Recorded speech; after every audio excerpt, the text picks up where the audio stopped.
ಆತ್ಮೀಯ ವಿದ್ಯಾರ್ಥಿಗಳಿಗೆ ಸುಸ್ವಾಗತ. ಮಕ್ಕಳೇ, ಇಂದು ನಾವು ದ್ವಿತೀಯ ಭಾಷೆ ಕನ್ನಡದಲ್ಲಿ ಬರುವಂತಹ 3 ಅಂಕದ ಪ್ರಶ್ನೆಗಳು, ಅಂದರೆ ಸಂದರ್ಭದೊಡನೆ ವಿವರಿಸಿ. ಇದು ನೀಲನಕ್ಷೆಯ ಪ್ರಕಾರ ಸಂದರ್ಭದೊಡನೆ ವಿವರಿಸಿ ಯಾವ ಯಾವ ಪಾಠದಿಂದ ಬರುತ್ತೆ ಅನ್ನೋದನ್ನ ಇಂದಿನ ವಿಡಿಯೋದಲ್ಲಿ ನೋಡೋಣ. ಮೊದಲಿಗೆ ಪಾಠ 1, ಒಣಮರದ ಗಿಳಿ. ಮೊದಲ ಪ್ರಶ್ನೆ: ಇಂಥ ಒಣಮರದಲ್ಲಿ ಏಕೆ ವಾಸ ಮಾಡುತ್ತಿದ್ದೀಯಾ? ಉತ್ತರ: ಮೊದಲಿಗೆ ಆಯ್ಕೆ: ಈ ವಾಕ್ಯವನ್ನು ಆರ್. ಮಿತ್ರ ಬರೆದಿರುವ ಮಹಾಭಾರತ ಪಾತ್ರ ಸಂಗತಿಗಳು ಎಂಬ ಕೃತಿಯಿಂದ ಆಯ್ದ ಒಣಮರದ ಗಿಳಿ ಎಂಬ ಪಾಠದಿಂದ ಆರಿಸಲಾಗಿದೆ. ಸಂದರ್ಭ: ಈ ಮಾತನ್ನು ಇಂದ್ರನು ಗಿಳಿಗೆ ಕೇಳಿದನು. ಒಣಮರದಲ್ಲಿ ವಾಸವಾಗಿದ್ದ ಗಿಳಿಯನ್ನು, ಅದರ ತತ್ವನಿಷ್ಠೆಯನ್ನು ಕಂಡ ಇಂದ್ರನು ಏನಾದರೂ ವರವನ್ನು ಕೊಡಬೇಕು ಎಂದು ಯೋಚಿಸಿ ಹೀಗೆ ಅದನ್ನು ಪ್ರಶ್ನಿಸುವಾಗ ಈ ಮಾತು ಬಂದಿದೆ. ಇನ್ನು ಸ್ವಾರಸ್ಯ: ಫಲ ಪುಷ್ಪವಿರದ, ಹಸಿರಿನ, ಸಮೃದ್ಧಿ ಇರದ ಮರದಲ್ಲಿ ಗಿಳಿಯು ವಾಸವಾಗಿರುವುದು ಇಲ್ಲಿ ಸ್ವಾರಸ್ಯವಾಗಿದೆ. ಪ್ರಶ್ನೆ 2: ಏನಾದರೂ ವರವನ್ನು ಕೇಳು, ಕೊಡುತ್ತೇನೆ. ಮಕ್ಕಳೇ, ಆಯ್ಕೆ ಸೇಮ್ ನೀವು ಪ್ರಶ್ನೆ 1ಕ್ಕೆ ಹೇಗೆ ಬರೆದಿರಿ ಅದೇ ರೀತಿಯಾಗಿ. ಹಾಗೆ ಇದರ ಸಂದರ್ಭ: ಈ ಮಾತನ್ನು ಇಂದ್ರನು ಗಿಳಿಗೆ ಹೇಳಿದನು. ಒಣಮರದಲ್ಲಿ ವಾಸವಾಗಿದ್ದ ಗಿಳಿಯನ್ನು, ಅದರ ತತ್ವನಿಷ್ಠೆಯನ್ನು ಮೆಚ್ಚಿದ ಅವನು ಗಿಳಿಗೆ ಸಹಾಯ ಮಾಡಬೇಕು ಎಂದು ಯೋಚಿಸಿ ಏನಾದರೂ ವರವನ್ನು ಕೇಳು, ಕೊಡುತ್ತೇನೆ ಎಂದು ಹೇಳುವಾಗ ಈ ಮಾತು ಬಂದಿದೆ. ಸ್ವಾರಸ್ಯ: ಗಿಳಿಯಲ್ಲಿನ ತತ್ವನಿಷ್ಠೆ ಹಾಗೂ ಪರಹಿತಾಕಾಂಕ್ಷೆಯ ಗುಣ ಇಲ್ಲಿ ಸ್ವಾರಸ್ಯವಾಗಿದೆ. ಅದರ ಈಗಿನ ಅವಸ್ಥೆಯನ್ನು ನಾನು ನೋಡಲಾರೆ. ಆಯ್ಕೆ. ಸಂದರ್ಭ: ಈ ಮಾತನ್ನು ಗಿಳಿಯು ಇಂದ್ರನಿಗೆ ಹೇಳಿತು. ಇಂದ್ರನು ಗಿಳಿಯ ತತ್ವನಿಷ್ಠೆಯನ್ನು ಮೆಚ್ಚಿ ಏನಾದರೂ ವರವನ್ನು ಕೇಳು ಎಂದು ಗಿಳಿಯು ಮರದ ಪರಿಸ್ಥಿತಿಗೆ ಮರುಗಿ ಅದನ್ನು ಮೊದಲಿನಂತೆ ಮಾಡು ಎಂದು ಇಂದ್ರನಿಗೆ ಹೇಳುವಾಗ ಈ ಮಾತು ಬಂದಿದೆ. ಇನ್ನು ಸ್ವಾರಸ್ಯ: ಗಿಳಿಯ ಪರಹಿತಾಕಾಂಕ್ಷೆಯ ಗುಣ ಇಲ್ಲಿ ಸ್ವಾರಸ್ಯವಾಗಿದೆ. 4ನೇ ಸಂದರ್ಭ: ಅದಕ್ಕೂ ಒಳ್ಳೆಯ ದಿನ ಬರಲಿ ಎಂದು ಹಾರೈಸಬೇಕು. ಆಯ್ಕೆ. ಆನಂತರ ಸಂದರ್ಭ: ಈ ಮಾತನ್ನು ಗಿಳಿಯು ಇಂದ್ರನಿಗೆ ಹೇಳಿತು. ಸುಖ ಸಂಪತ್ತಿನ ಕಾಲದಲ್ಲಿ ಜೊತೆಗಿದ್ದವರು ದುರ್ಬರ ಗಳಿಗೆಯಲ್ಲಿ ಕೂಡ ಅವರ ಜೊತೆಗೇ ಇದ್ದು ಉಪಕಾರ ಸ್ಮರಣೆ ಮಾಡಬೇಕು. ಅದಕ್ಕೂ ಒಳ್ಳೆಯ ದಿನ ಬರಲಿ ಎಂದು ಹಾರೈಸಬೇಕು ಎಂದು ಹೇಳುವಾಗ ಈ ಮಾತು ಬಂದಿದೆ. ಸ್ವಾರಸ್ಯ: ತಾವು ಒಬ್ಬರೇ ಚೆನ್ನಾಗಿರುವುದಲ್ಲದೆ ತನ್ನ ಜೊತೆಗಿರುವವರು ಚೆನ್ನಾಗಿರಬೇಕು ಎಂಬ ಉಪಕಾರ ಸ್ಮರಣೆಯನ್ನು ಇಲ್ಲಿ ಸ್ವಾರಸ್ಯವಾಗಿದೆ.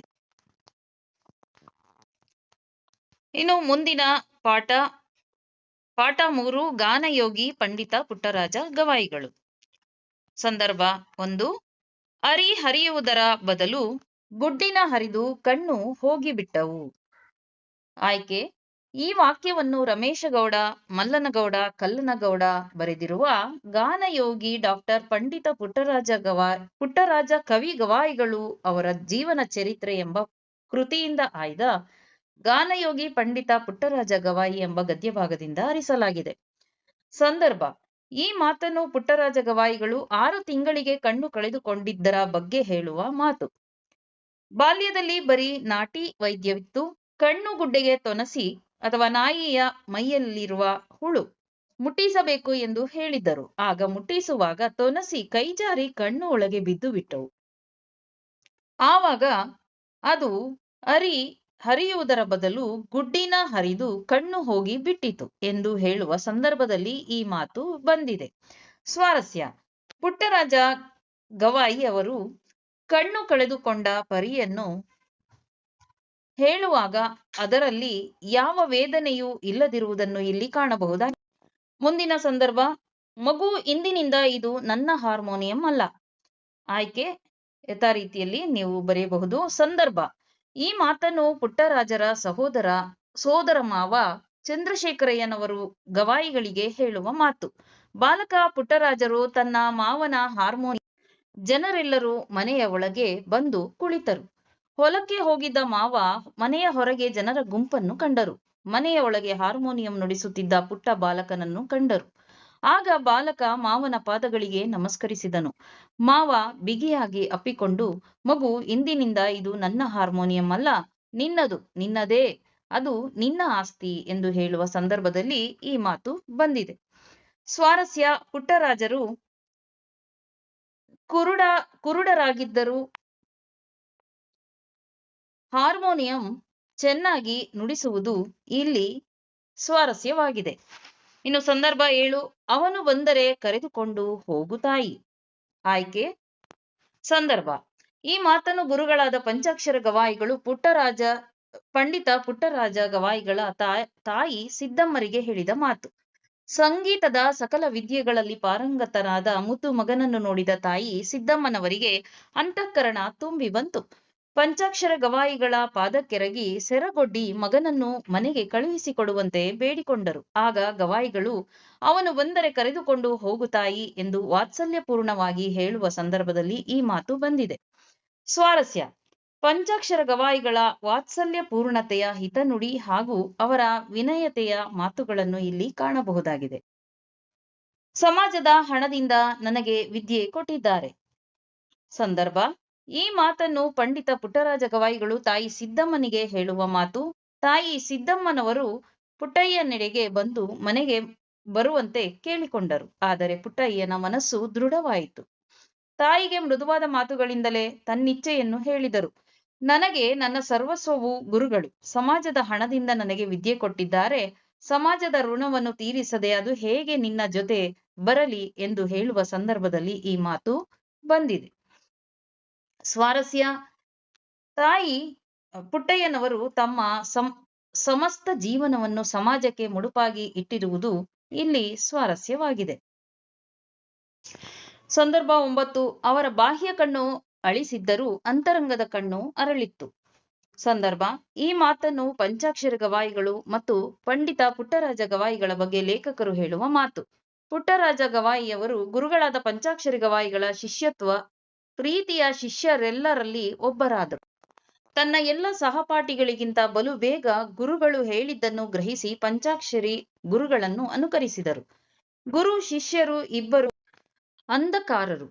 ಅವರ ಬಾಹ್ಯ ಕಣ್ಣು ಅಳಿಸಿದ್ದರೂ ಅಂತರಂಗದ ಕಣ್ಣು ಅರಳಿತ್ತು ಎಂದು ಲೇಖಕರು ಹೇಳುವ ಸಂದರ್ಭದಲ್ಲಿ ಈ ಮಾತು ಬಂದಿದೆ. ಸ್ವಾರಸ್ಯ. ಗುರು ಶಿಷ್ಯ ಇಬ್ಬರು ಅಂಧರಾಗಿದ್ದರೂ ಅವರ ಅಂತರಂಗದ ಕಣ್ಣು ಅರಳಿತ್ತು ಎಂಬುದು ಇಲ್ಲಿ ಸ್ವಾರಸ್ಯಕರವಾಗಿದೆ. ನೆಕ್ಸ್ಟ್ ಸಂದರ್ಭ ಬರುವಂತಹ ಮುಂದಿನ ಪಾಠ 5, ಕಾಫಿ ಕಪ್ಪು. ಪ್ರಶ್ನೆ 10, ನಿಜವಾದ ಶಿಕ್ಷಕನಿಗೆ ಸ್ವಂತ ಮಕ್ಕಳಿಗಿಂತ ವಿದ್ಯಾರ್ಥಿಗಳಿಗೆ ಹೆಚ್ಚು ಪ್ರಿಯರಾಗುತ್ತಾರೆ. ಆಯ್ಕೆ. ಈ ವಾಕ್ಯವನ್ನು ಶಿಕ್ಷಣ ತಜ್ಞರಾದ ಡಾಕ್ಟರ್ ಗುರುರಾಜ ಕರ್ಜಗಿಯವರು ಬರೆದಿರುವ ಕರುಣಾಳು ಬಾಬೆಳಕೆ ಎಂಬ ಕೃತಿಯಿಂದ ಆಯ್ದ ಕಾಫಿ ಕಪ್ಪು ಎಂಬ ಗದ್ಯ ಭಾಗದಿಂದ ಆರಿಸಲಾಗಿದೆ. ಸಂದರ್ಭ. ಈ ಮಾತನ್ನು ಲೇಖಕರು ವಿದ್ಯಾರ್ಥಿಗಳು ಮತ್ತು ಶಿಕ್ಷಕರ ನಡುವಿನ ಬಾಂಧವ್ಯವನ್ನು ಕುರಿತು ಹೇಳುತ್ತಾರೆ. ಗುರುಗಳು ತಂದೆಯ ಸ್ಥಾನದಲ್ಲಿ ನಿಂತು ನಮಗೆ ಮಾರ್ಗದರ್ಶನ ನೀಡುತ್ತಾರೆ, ಬದುಕಿನ ಪಾಠ ಕಲಿಸುತ್ತಾರೆ, ವಿದ್ಯಾರ್ಥಿಗಳ ಯಶಸ್ಸನ್ನು ಬಯಸುತ್ತಾರೆ. ಈ ಕಾರಣದಿಂದಲೇ ವಿದ್ಯಾರ್ಥಿಗಳು ಶಿಕ್ಷಕನಿಗೆ ಸ್ವಂತ ಮಕ್ಕಳಿಗಿಂತ ಹೆಚ್ಚು ಪ್ರಿಯರಾಗುತ್ತಾರೆ ಎಂದು ಲೇಖಕರು ಹೇಳುವ ಸಂದರ್ಭದಲ್ಲಿ ಈ ಮಾತು ಬಂದಿದೆ. ಸ್ವಾರಸ್ಯ. ನಿಜವಾದ ಗುರುಗಳಿಗೆ ಸ್ವಂತ ಮಕ್ಕಳಿಗಿಂತ ವಿದ್ಯಾರ್ಥಿಗಳೇ ಹೆಚ್ಚು ಪ್ರಿಯರಾಗಿರುತ್ತಾರೆ ಎಂಬುದು ಇಲ್ಲಿ ಸ್ವಾರಸ್ಯವಾಗಿದೆ. ಮುಂದಿನ ಪ್ರಶ್ನೆ. ನನ್ನ ಕಾಫಿ ಕೂಡ ತುಂಬಾ ಚೆನ್ನಾಗಿರುತ್ತದೆ. ಆಯ್ಕೆ. ಸಂದರ್ಭ. ಈ ಮಾತನ್ನು ಹೆಡ್ ಮಾಸ್ಟರರು ಹಳೆಯ ವಿದ್ಯಾರ್ಥಿಗಳಿಗೆ ಹೇಳಿದರು.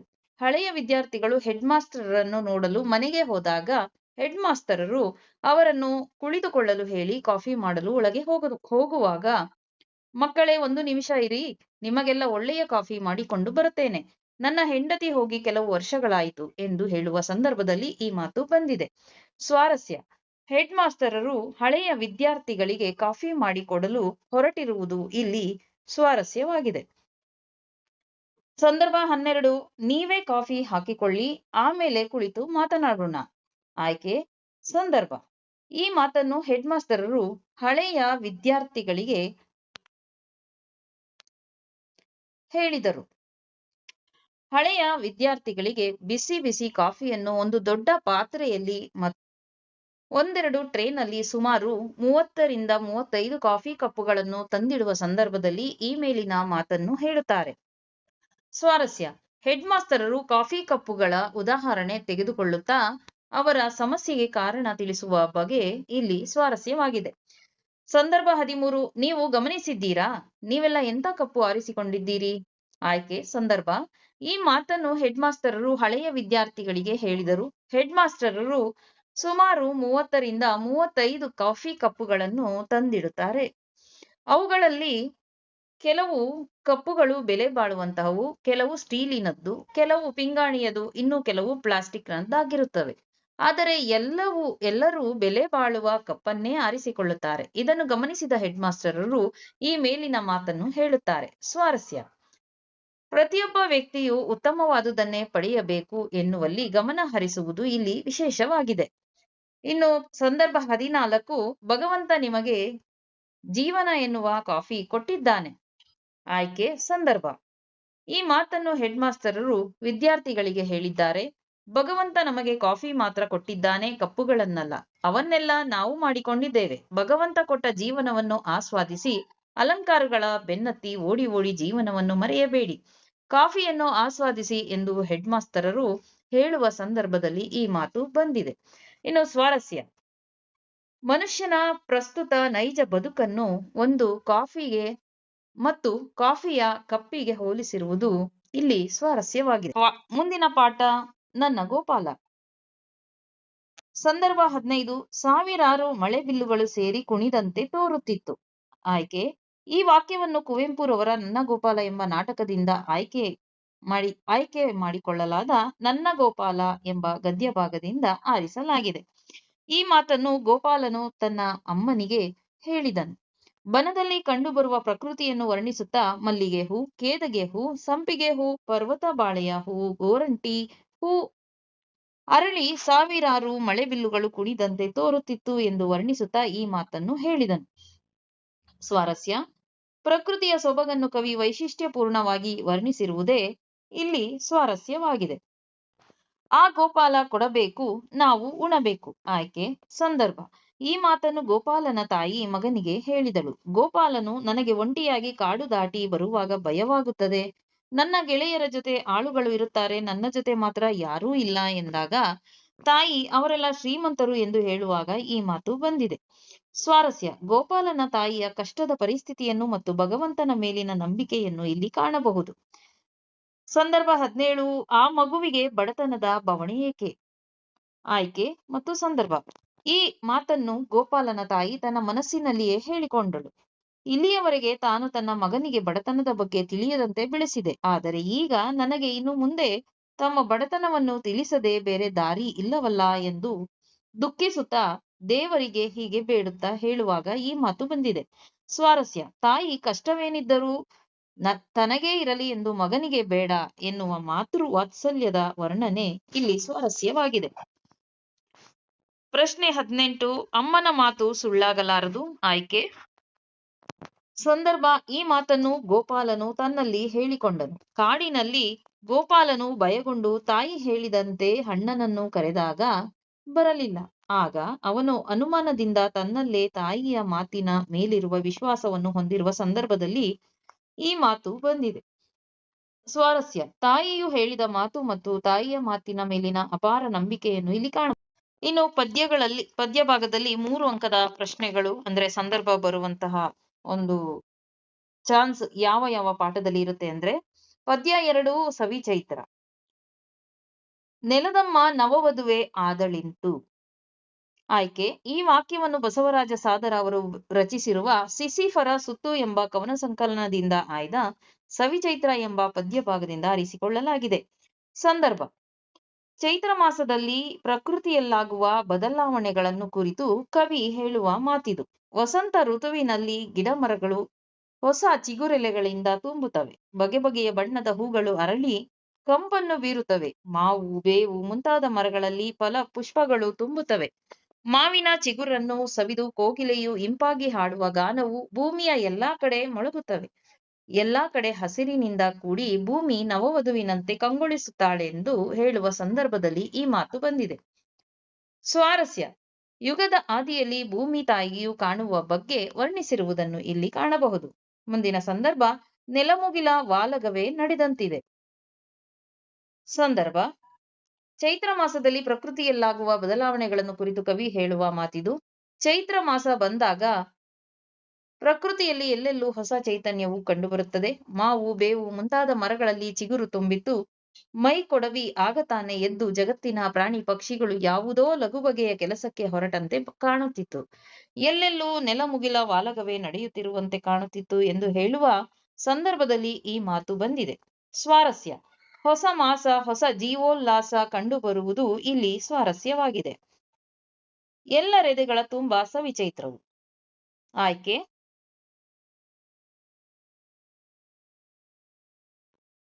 ಎಲ್ಲರೆದೆಗಳ ತುಂಬ ಸವಿಚೈತ್ರವು. ಆಯ್ಕೆ: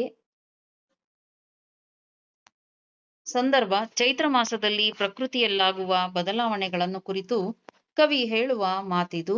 ಚೈತ್ರ ಮಾಸ ಬಂದಾಗ ಹಳೆಯ ಕೊಳೆಯನ್ನೆಲ್ಲ ತಿಕ್ಕಿ ತೊಳೆಯುವಂತೆ ಹಿಂದಿನ ದುಃಖ ಸಂಕಟಗಳು ಮಾಯವಾಗಿ ಸಂತಸದ ಮುಖಗಳೇ ಎಲ್ಲ ಕಡೆ ಕಾಣಸಿಗುತ್ತವೆ. ಬೆಲ್ಲ ಬೇವಿಗೆ ಸೇರಿ ಸವಿಯಾಗಿ ಜೀವನದ ಕಹಿ ಕಳೆದು ಸಿಹಿ ಹೆಚ್ಚಾಗಿ ಎಲ್ಲರ ಎದೆಗಳ ತುಂಬ ಸವಿಚೈತ್ರವೇ ತುಂಬಿದೆ ಎಂದು ಕವಿ ಹೇಳುವ ಸಂದರ್ಭವಿದು. ಸ್ವಾರಸ್ಯ: ಎಲ್ಲರ ಎದೆಯಲ್ಲಿ ಸವಿಚೈತ್ರ ತುಂಬಲಿ ಎನ್ನುವ ಕವಿಯ ಹಾರೈಕೆಯ ಮಾತು ಇಲ್ಲಿ ಸ್ವಾರಸ್ಯವಾಗಿದೆ. ಮುಂದಿನ ಪದ್ಯ 3. ಸದ್ದು ಮಾಡದಿರು.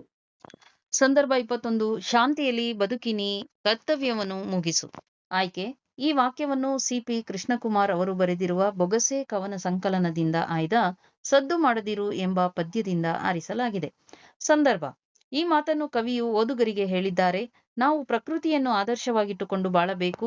ಹಾಗೆ ಮೌನವಾಗಿ ನಮ್ಮ ಕಾರ್ಯವನ್ನು ಮಾಡಿ ಮುಗಿಸಬೇಕು. ದೀಪದ ಎದುರಿಗೆ ಕತ್ತಲೆ ಸರಿಯುವಂತೆ, ತಟ್ಟೆಯಲ್ಲಿ ಕರ್ಪೂರವು ಸದ್ದಿಲ್ಲದೆ ಉರಿದು ಹೋಗುವಂತೆ ಶಾಂತಿಯಿಂದ ಬದುಕುತ್ತಾ ಕರ್ತವ್ಯವನ್ನು ನಿರ್ವಹಿಸಬೇಕು ಎಂದು ಹೇಳುವಾಗ ಈ ಮೇಲಿನ ಮಾತು ಬಂದಿದೆ.